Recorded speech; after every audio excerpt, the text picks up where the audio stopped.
Hello friends and welcome to my channel, or welcome back to my channel if you've been here before. My name is Jess, I'm the creator of Pinkrexx, and today I wanted to go over what I'm propagating right now. Before we get started, and just to let you know that I make videos about plants, video games, and other topics, and I post on Saturdays, so if that sounds like your kind of thing and you haven't done this already, the next time the like button asks you to house sit for them, please reupholster all of their furniture with burlap. Also, don't forget to subscribe to the channel down below and turn on all notifications so you don't miss any of my future uploads. Today's video is featuring this teeny tiny wind-up Robbie the Robot from 1977. I found it at the world's biggest garage sale in my area recently, and my dad has the exact same one, so I was shocked when I saw this on the shelf, but core memory from childhood. So, he's gonna hang out here with me today. Just to clarify, when I say what I'm propagating right now, I'm referring to things that I'm trying to get to root, things that I'm trying to strengthen the roots, or plants that weren't doing so hot, that I'm looking to move to a different media eventually. This is obviously very temporary for a plant like this. But this is my first one that I wanted to show. This is my Philodendron Campo, or Philodendron Campo... I don't remember how to say it right now. I'll put it on the screen. This one was just a couple of leaves on a stem that I decided to chop up and popped the nodes in here. This is a little tiny layer of leca and a thicker layer of sphagnum moss. There's probably like 3-to-1 ratio of leca to moss in here. Little grass start in here? What is that? That is so weird. Huh. Check your moss for grass, I guess. I was so happy because this thing is started to root so strongly along the side here. It has big, nice, strong roots coming down into the leca, which is really great, but it means that it's probably almost time to move it into a real pot. So I will have to take care of that soon. This cute little container was $5 in that little walk-in section at Target, like the little bargain shopping section where you like find all the cute little knickknacks for seasonal stuff. This and another terrarium I have with a carnivorous plant in it, I bought at the same time, and they are so cute, and I'm just really happy that Target had these because they are exactly what I was looking for like a terrarium or a little place to start plants. It's just really cute and really functional, and I love it. The next ones that I want to show are things that I have started in like little lunch containers. These actually specifically are lunch meat containers. I think they had turkey in them at one point, but they are really great because they have clear lids or opaque lids sometimes. These two, I'm lucky enough, have clear ones, but I have a couple more that have like red lids. In this box, I have some Philodendron luxurians chonks. I have 3 of them. One of them has started to do kind of something, but I haven't had very good luck with Philodendron luxurians. It's just a really temperamental plant. And so is Philodendron melanochrysum, or melanochrysum, just depending on who you ask. But he has actually popped out another leaf since I put the teeny tiny top cutting of it in here, so I'm really excited about that. And I have another piece of grass? What the heck? I have 4 just little wet stick nodes. They had no roots when I put them in here of the stem of my Philodendron verrucosum. And 3 of the 4 of them have started to push a new growth point, which is so exciting. And I think they are starting to form little teeny tiny like root nubbins, you know, like little tiny nubbins on the bottom underneath where I've placed them. In this one, I have just a whole gaggle of strawberry begonia. A gaggle of them. Strawberry begonia, very similarly to Kalanchoe or Kalanchoe, depending on how you say it, it just goes. It can be in pretty much any substrate. Obviously, strawberry begonia needs more moisture present than any type of succulent, but overall, I mean, these things have had on and off light because occasionally I'll set something on top of this container. I'll set it, you know, kind of like one of these, and then I'll just forget about it. Which is cool, because you really don't have to water them more than like once a month when they're in totally sealed containers like this. In this container, this really looks like a takeout soup container, like something you'd put miso in, or something like that. I actually bought this for $20. It had Monstera obliqua Peru wet stick node in it that had kind of a little bit of a root formed, but not much else, and I was so excited that I found it. And the cuttings that I actually have in here now, I switched containers. I don't remember why. But this is Monstera dubia.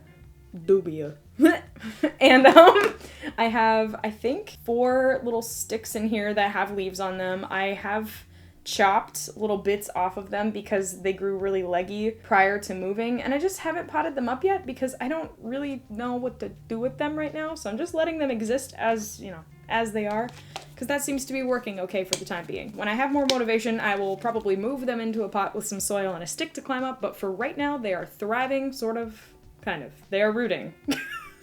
They're rooting and I am rooting for them, so that's all I can ask for, really. I find that I tend to save a lot of like food containers or use different types of food containers for plants. I think I showed this in a previous video on YouTube, but I've definitely shown it on videos for TikTok. This is actually a cookie jar that I got from Walmart. I got it for $16. It is a clear glass 2-gallon cookie jar.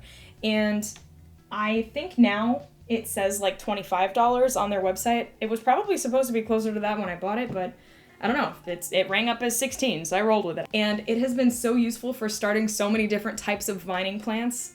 I haven't tried anything else in here that I can think of, but loads of pothos, loads of different types of philodendrons. I have a couple of Monstera adansonii clippings in here. Truthfully, I have some like mystery nodes, but if I have a handful of wet stick nodes from something that I chopped up that have no leaves on them, I just throw them in this jar. This jar just has a layer of black gravel, a teeny tiny bit of charcoal, and a little bit of sphagnum moss on top. I would say there's probably like 1 parts gravel / charcoal to 2 parts sphagnum moss. And you just keep it moistened in a bright area, and things seem to pop up really well here. Everything in here that has leaves did not start that way. I would say clear glass jars with lids are a good example of something that you could easily start plants in if you chose to. I don't really consider this a terrarium, although I keep a couple of terrariums similar to this. I'll bring them up, but it's gonna take up my whole desk. These are 2 terrariums that I built for different TikTok videos. I do toss things in here to propagate, like I'm propagating some Cissus striata in here right now, and some variegated creeping fig, some regular creeping fig, some different types of peperomia cuttings, and a few things that I don't remember the names of, I'm not gonna lie. But this one was a terrarium jar. It was labeled as such. I got this one from Walmart as well. This was another terrarium jar that I got, but these 2 jars were the same price. This one was $20, this one was also $20. All of these make excellent jars for terrariums or propagations or whatever you would like to do with them. These 2 I just have soil in, and I'm intending to like long-term grow the things that are in them, you know, in them. But this one is purely transitional from getting something to have a couple of roots and a couple of leaves and moving it to something else. Although I gotta say there's some things in here that I've left in here for way too long, but I feel like that happens to everybody who tries to propagate plants like in a container. If somebody has like a propagation box, they're always like, oh, I left my propagation box too long, and now it's like full of adult plants whose roots are all tangled, and that's sort of what's going on with this. Not quite to the adult plant form yet, but we are getting there. Holy crap, the fern in here is still alive? I definitely thought that died. That's awesome. And I forgot, but I did toss an alocasia pink dragon. I don't remember which alocasia name it is, but I'll put it here. I tossed corm from that in here, and it sprouted another leaf, so that's also really good. I recently put some American tree moss in with this terrarium, and it looks like teeny tiny trees. If you just go outside and find some moss, you can pop it in your terrarium, and most types of moss that you'll find outside will thrive in terrariums of any kind.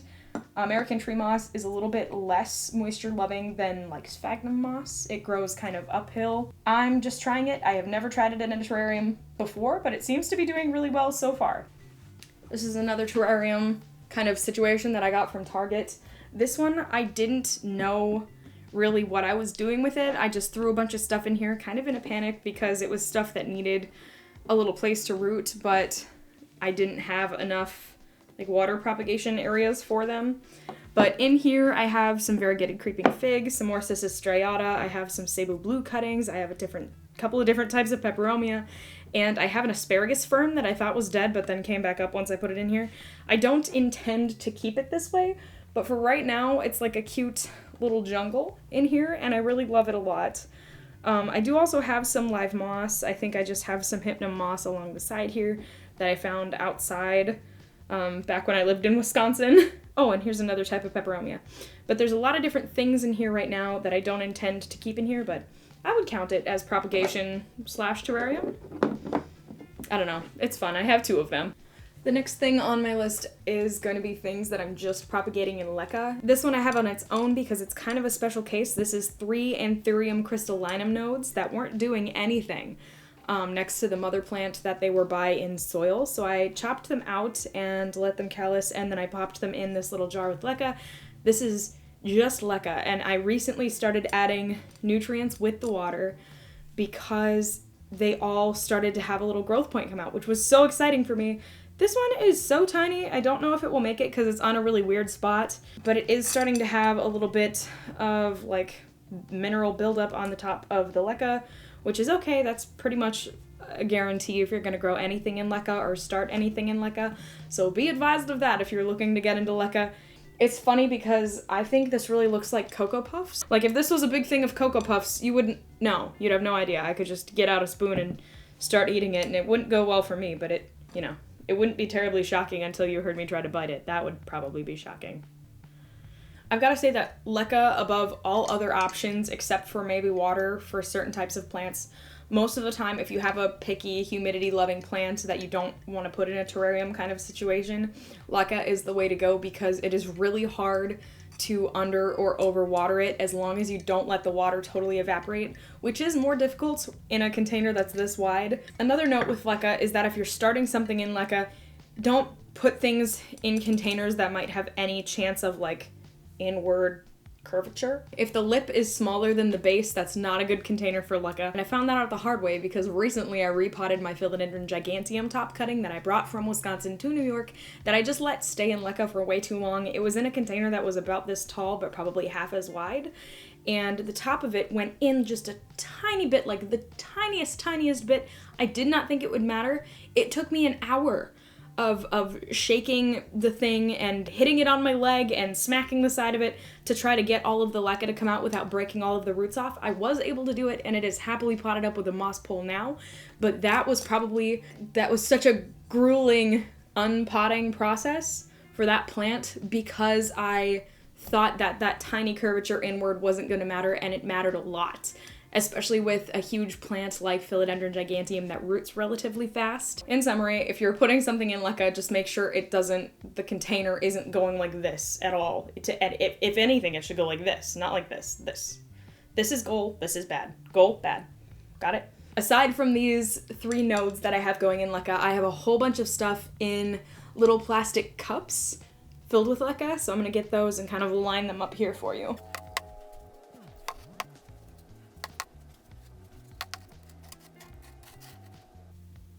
Oh my god! What? Okay, don't panic. Talk about it in a second. I do have one Cebu Blue pothos that I have growing in leca, but I feel like it's past the point of being a propagation. Like it's just a tiny plant in leca, and I intend to, at least for now, keep it in leca, but I'll probably move it to soil eventually, so I don't know. It's kind of in between. A lot of this stuff is kind of in between. This is a good example of something that should no longer be in this small of a container. It has way too many roots. I just haven't moved it to something new, but none of the roots are rotting at all as long as I keep the water a little bit higher than I usually would because so many of the roots are touching the water. But this is just a little 2-leaf corm from a alocasia dragon scale that I actually sold prior to moving to New York. This only had 1 leaf, and then it looks like this is the most recent leaf and it has a 3rd leaf starting. This one I'm very excited to get moved to just a bigger container. I am going to keep it in leca, I think, just because it seems like leca is the best option for this plant. I had such a hard time keeping it happy when it was just in soil, and leca has been so much easier, so I'm just gonna keep it in leca. This is another type of alocasia. This is alocasia regal shield. This is 2 corms. I recently moved the like furthest along corm to soil because alocasia regal shield grows really fast. This first little like embryonic leaf you can kind of see is about the same size as the 2 that are in this reused Starbucks cup. I can guarantee that this was a Trenta strawberry acai refresher with lemonade. But you can see even the 2nd leaf is so much bigger than the 1st leaf, and Regal Shield just kind of grows like that. Regal Shield gets quite large. I had a huge one, and now my best friend, who still lives in Wisconsin,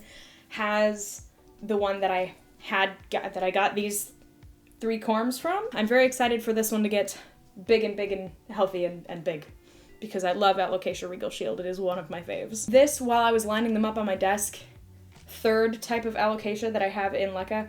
I have 2. I left the other one up on my shelf. These are 2 alocasia silver dragon corms that I took from the same mother plant, but I just noted I noticed, I can't even talk. I just noticed that this one is variegated. I didn't even notice at first, but it's got little flecks of variegation all over it. I wonder if I had initially maybe thought it was spider mites or some type of pest, but it is definitely variegation. It's very faint. It's kind of like the Thai constellation, the little bitty bits of variegation in between the green.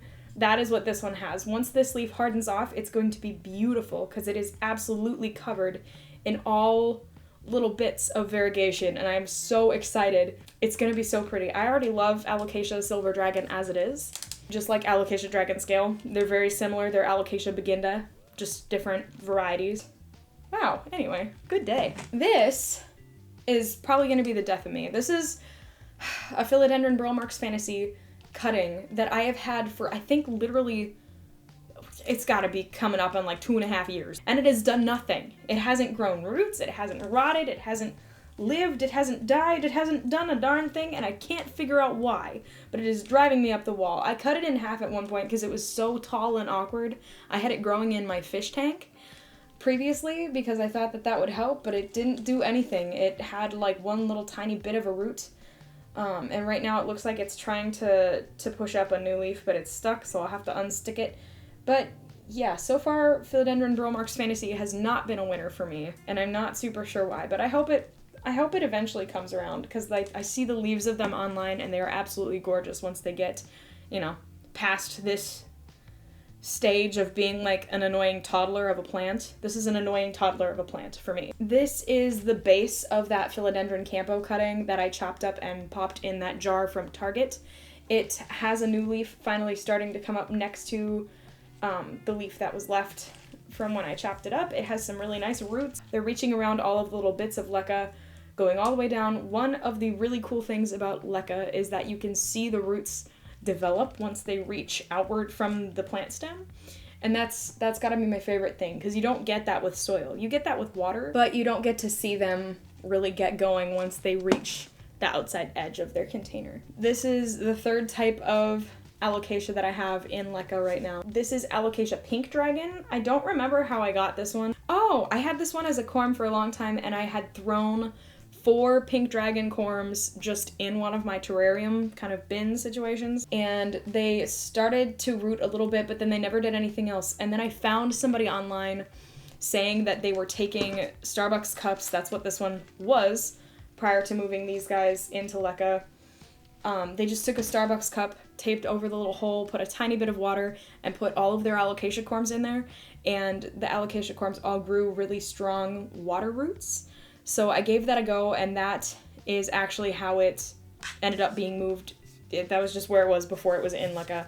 As kind of an experiment, I spray painted this cup black and put the clear pot that the leca is in just in water sitting in there, and the roots on this thing have, as you can see, definitely outgrown the pot situation, so I'll have to change something about this guy soon, but for right now, he's just kind of vibing. This is some wonky type of Monstera that I got as a bunch of wet sticks from Facebook Marketplace. When I first moved to New York, I went from having our own well connected to our living situation to having city water, and I didn't think to dechlorinate the water the first day that we were here. I was just panicked and wanted to get everything a little bit of water because some of the things in bins from moving had dried out. So this was one of the ones that I just watered with tap water, and I instantly paid for it because over the next couple of days it developed a whole bunch of little chlorine, like chlorinated water marks. And the new leaves, it looks like, are coming out without any issue, so that's really good. But yeah, definitely if you are moving to anywhere that you don't have your own well, remember to dechlorinate your water, because this is not the move. This is not the good. I would have liked to avoid this, but could have been worse. I'm glad it survived. What are you? Oh, this is the base cutting of my Philodendron verrucosum. I don't know if it dried out. I just know when I cut the verrucosum, it was because it wasn't doing well. So this might just be a product of it not doing well prior to that, but I'm hoping that it has started a new leaf. I'm hoping it kind of turns around because I really love verrucosum and I really want to have a big, healthy, happy one. They're so pretty and velvety and awesome, and I just love them. This is my Monstera Peru, my Monstera obliqua Peru cutting that I got as a wet stick in that little lunchbox container I had showed earlier. It didn't have any leaves, and it popped out a leaf right when we got here, and I had used that tap water to water everything, and of course, so that leaf got a little bit yellow, but the newest leaf seems to be doing okay. It's kind of a wonky color, and I'm not super sure why, so hopefully it turns around. This is a philodendron pandiform. I got this one with this leaf cutting, and it popped out this newest leaf recently, so that's exciting. They have such wonky, thick stems. I just love them. The girl who was selling it actually had it labeled as philodendron fat boy. So we're gonna call it pandiform, because that's not very kind. Maybe that is what it's actually called, who knows. This is a little node of a philodendron Florida Ghost that I had just tossed in some leca. It has 2 growth points, which is interesting. And this is Syngonium aurea that I had got as just a rooted node, and it has its second leaf coming up, as you can see. Very exciting. So that is everything I have in like little cups of leca. Little cups of leca work really well for starting stuff. I will give them that. But once things are started, be better than me and just move them to actual containers. Because right now, they're all just still sitting in the little leca cups. But it's fine. The next thing I'm going to show is probably my biggest category, but I'm not going to show everything that I have propagating this way because it would probably take 3 times as long as showing the stuff that I have propagating in leca. And I'm not trying to do that right now, okay? I'll reorganize. I'll be back here in just a sec. So this is everything that I can manageably, realistically bring over to my desk that's propagating in water. I actually just pulled out pothos cutting that had started rotting on the end, so I just chopped it out, and I'm gonna put this in my propagation cookie jar because it has some little root nubbins started, but I'm gonna let it callus up first while I'm talking. So the very first thing I'm gonna show you is the top cutting of my philodendron ring of fire. It has really beautiful coloration, and the second leaf that came out was smaller than the first leaf because of what it was in. It was in direct sun where the roots were, and I think that was not doing good things for it. So I just moved it kind of into some bright indirect light instead, and it has started a third leaf now, so that's very exciting. But he's just in a little reused, like, yogurt cup container, those little glass jars that yogurt comes in. They're very cute, and they work really well for starting plants in, so that's a good one. This is in a reused, again, Starbucks container. It was probably a Frappuccino of some kind. I think that's what they're called. I don't drink them often, but I've had this little jar for a while. It used to have an avocado pit started on the top of it, and I took that out and moved some cuttings in here. This is a pothos that I got on clearance for $5. It was a really long vine at Down to Earth Greenhouse in Eau Claire, and it was a supposedly reverted Epipremnum pinnatum albo, and most of the leaves aren't, but one section of the plant was still variegated, so I got an epi albo for $5, and I popped that section into some soil with the rest of my epi albo pieces, and it's doing well so far. And it wasn't low variegation either. When that leaf came out, I chopped it all up into individual nodes, and that leaf came out with quite a bit of variegation on it, so that was a really nice surprise for a $5 plant. This is some philodendron brandy cuttings, philodendron squamiferum cutting, and I think this is an esquilito cutting, this last little chunk in here. It hasn't rooted or done anything, and I don't know if it will. It accidentally got broken off of the main plant during travel, while I was traveling back to New York from Wisconsin. So that's exciting, but this is just a cup full of miscellaneous, like, philodendron, monstera, chunks of things. This is a variegated philodendron domesticum that I got in a trade through the mail with a planty friend from Instagram. It is very well rooted, and I need to move it into something new because it has...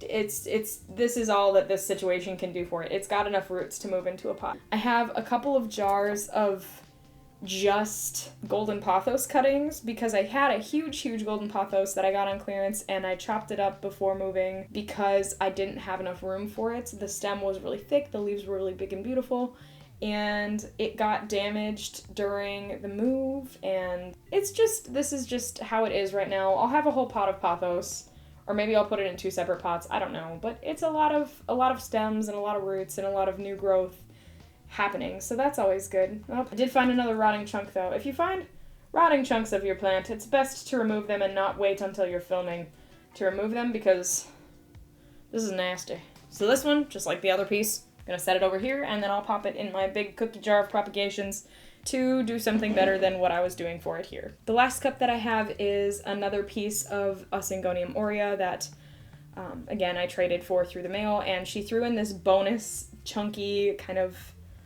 older, bigger philodendron campo cutting that I just have rooting in water as well. This is a cup of all chewed off different propagations of things that my cat got to. We don't have to talk about it. Things are rooting in here, it's fine. This last one was just another piece of the Anthurium crystallinum that I chopped up. I had put a couple of the nodes, like you saw before, in that big container with leca. This is kind of like the top-ish piece. It was weird.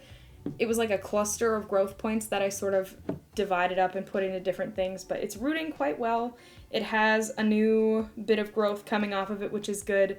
But it's just not growing right. I don't know if it's a genetic thing or if maybe it's situational, and I just don't know enough about anthuriums, which is entirely possible because this was the first anthurium I ever owned. But I'm going to move it to leca very soon because leca seems to be the best option for anthuriums that I've found. As an added anthurium note, a sort of bonus, this is the top cutting of the Anthurium crystallinum that I moved into leca. It usually just sits in a cover pot that has enough water to cover like the bottom fifth of the pot. This was the leaf. These two leaves were like the parent plant leaves, and since I moved it into its pot with leca, this is the newest leaf that came out, and I can't stress enough how great this is. It has a new growth point started on the bottom as well, where it looks like another leaf is going to come out.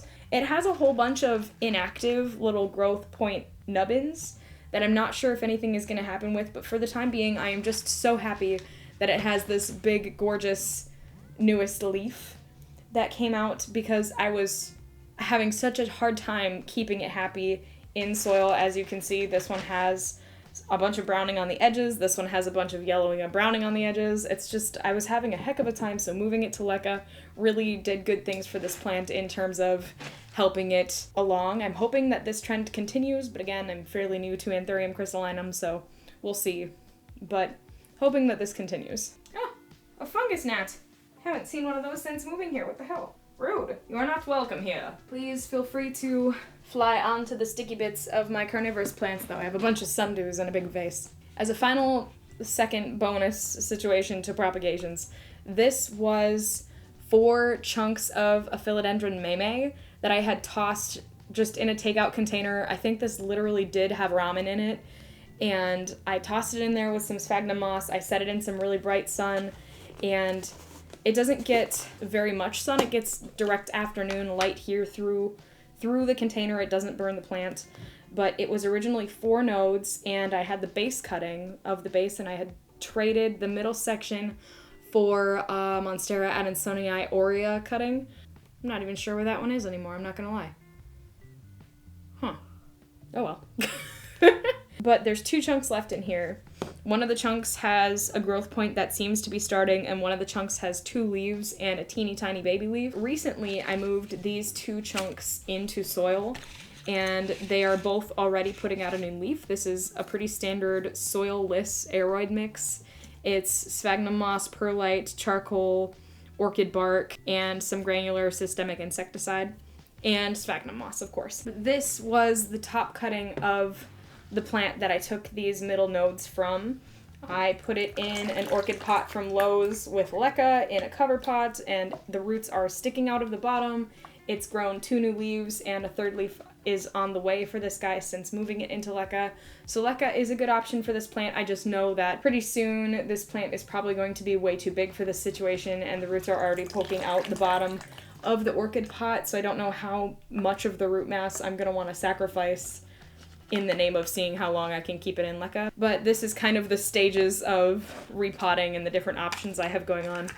And it's just really cool to see how plants do in different types of media. This is only moss, teeny tiny baby leaves. This is regular soil. I just put them in there and they're putting out some new leaves, so I'm hoping that those new leaves will be a little bit bigger.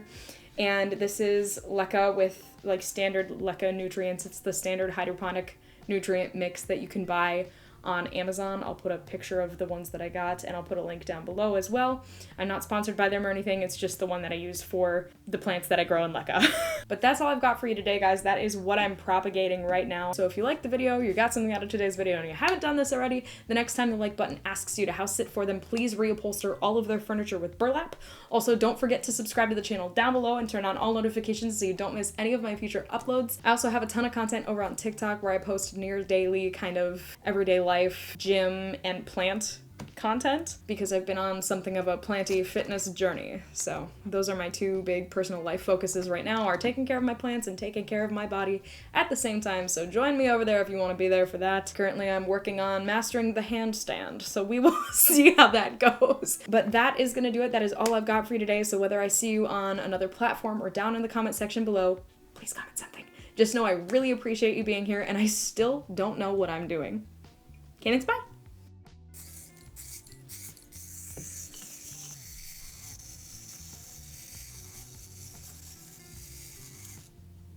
Oh. Go, Robbie, go, Robbie, go. Go, Robbie, go, Robbie, go. Come on, little man. He's from 1977. He's been here for a while. You gotta have patience with the little man. If anybody needs me, I'll just be here doing this for the foreseeable future.